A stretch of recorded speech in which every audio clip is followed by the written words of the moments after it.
ভাতের সাথে ডাল একটা কমন জিনিস। আমরা কম বেশি সবাই ডাল পছন্দ করে থাকি। অনেকভাবে আমরা ডাল রান্না করে থাকি আর অনেক রকমের ডালও রান্না করে থাকি।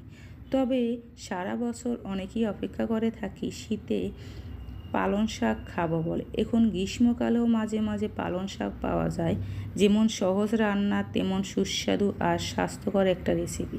আমি এখানে কিছু পালং শাক ছোটো ছোটো করে কেটে নিয়েছি। এখন তার মাঝে দিয়ে দিলাম মসুরি ডাল, তার সাথে কাঁচামরিচ, পেঁয়াজ, লবণ আর হলুদ। এখন পানি দিয়ে রান্না করে নিলাম। এবার একটি পাত্রে তেল গরম করে পেঁয়াজ, রসুন আর শুকনা মরিচ ভেজে নিয়ে ডালের মাঝে ঢেলে দিলাম আর ভালোভাবে মিশিয়ে নিলাম। রেডি আমার মুসুরি ডাল দিয়ে পালং শাক। এটা গরম ভাত ও রুটির সাথে খেতে খুবই ভালো লাগে।